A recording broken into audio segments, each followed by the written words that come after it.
Banyak orang mengira perusahaan yang bertahan itu karena mereka cukup baik. Memang tidak unggul, tetapi juga tidak cukup buruk untuk diruntuhkan. Angkanya tetap stabil, operasional tetap berjalan, walau seadanya. Konflik besar jarang muncul atau sepertinya memang tak dianggap. Namun justru disitulah paradoksnya.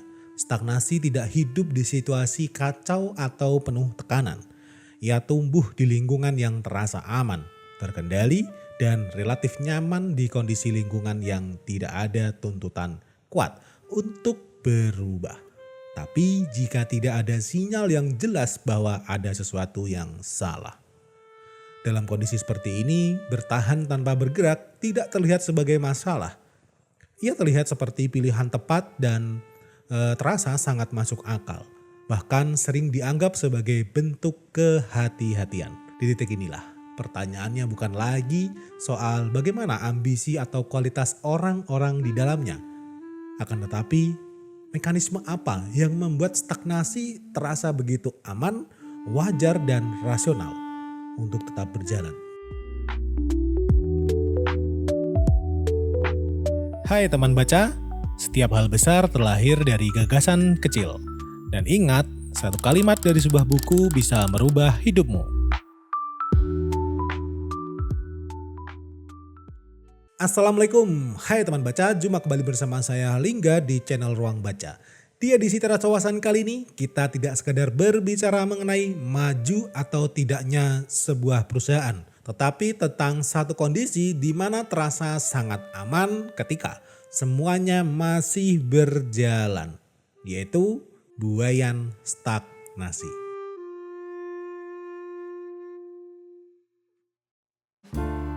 Untuk memahami mengapa stagnasi bisa terasa aman, kita perlu melihatnya bukan sebagai keputusan besar, melainkan akumulasi dari pengalaman sehari-hari. Ketika sebuah perusahaan tetap hidup, gaji terbayarkan meskipun karyawannya sedikit, operasional berjalan dan tidak ada gejolak besar, muncul satu rasa yang perlahan mengendap, yaitu rasa cukup. Bukan cukup untuk dirayakan, tetapi cukup untuk tidak dipertanyakan. Karena di beberapa lingkungan tertentu, pertumbuhan memang tidak selalu dibaca atau diartikan sebagai hal yang harus dikejar. Bahkan terlalu jauh melaju pun bisa terasa berlebihan, bahkan mengusik keseimbangan batin. Karena itu tidak tumbuh cepat justru terasa sebagai pilihan yang paling tepat. Rasa aman jarang terlahir dari satu keputusan sadar. Ia tumbuh dari rutinitas, dari hal-hal kecil yang berulang tanpa gangguan yang berarti. Dari kenyataan bahwa tidak ada konsekuensi langsung ketika perusahaan memilih diam di tempat. Selama tidak ada yang runtuh, stagnasi tidak pernah muncul sebagai masalah yang mendesak. Namun persoalannya bukan masalah niat baik atau niat buruk.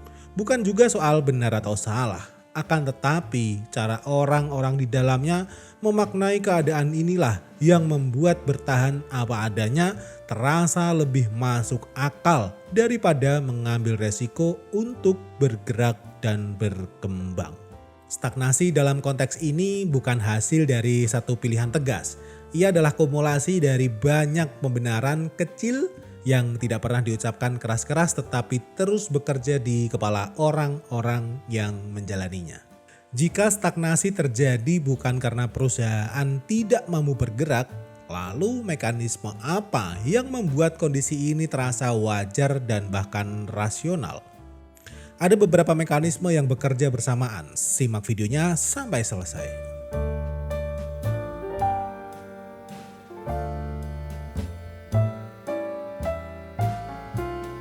Mekanisme yang pertama adalah selama pekerjaan masih berjalan, tidak ada alasan untuk mengubah apapun.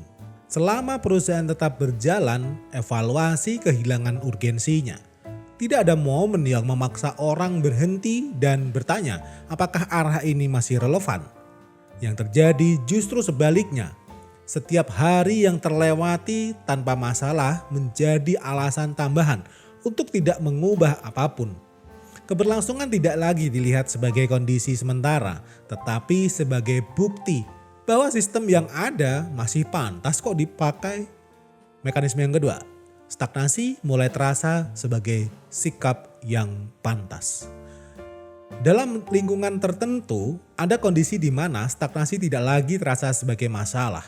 Ketika bergerak terlalu jauh, mulai dipandang sebagai sesuatu yang berlebihan. Maka bertahan di tempat justru terasa lebih pantas. Perkembangan tidak ditolak secara terbuka, tetapi perlahan diposisikan sebagai sesuatu yang tidak perlu dikejar. Ngapain? Gini aja udahlah, bersyukur. Di titik ini, stagnasi tidak muncul sebagai kegagalan, melainkan sebagai cara menjaga jarak. Tidak bergerak jauh terasa lebih selaras dengan nilai yang dianut. Mekanisme yang ketiga, dampak stagnasi terlalu jauh untuk terasa mengancam. Dampak dari tidak bergerak tidak hadir dalam waktu dekat.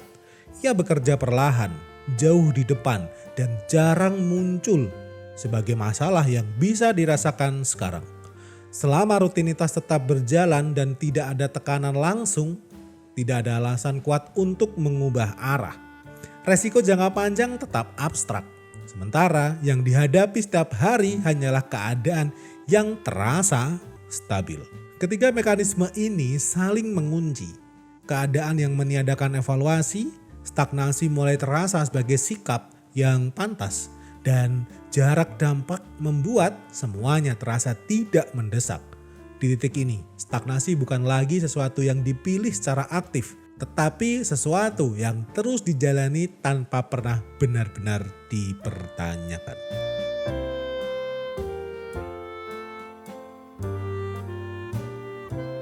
Ketika mekanisme-mekanisme tersebut terus bekerja dengan baik dan aman-aman saja, dampaknya tidak langsung terlihat sebagai kegagalan.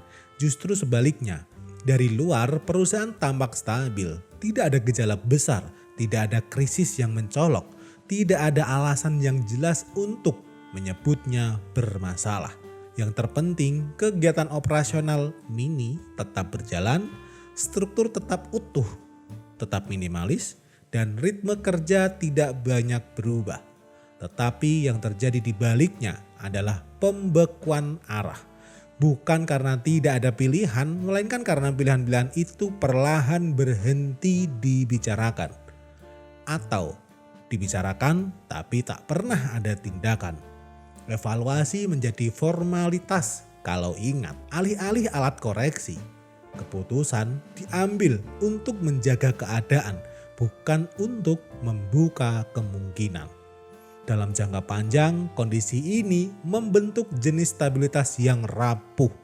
Perusahaan memang tidak runtuh, tetapi juga tidak membangun daya lenting.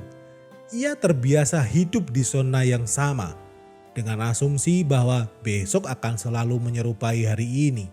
Ketika lingkungan berubah pelan-pelan, perubahan itu sering datang lebih cepat daripada kesiapan internal untuk meresponnya. Stagnasi bukan hanya soal tumbuh. Ia menjadi cara organisasi berhubungan dengan masa depan. Bukan dengan menyiapkannya, tetapi dengan menundanya. Selama keadaannya masih terasa aman, masa depan cukup dijaga jaraknya, tidak perlu ditolak, tetapi juga tidak benar-benar didekati atau dipersiapkan.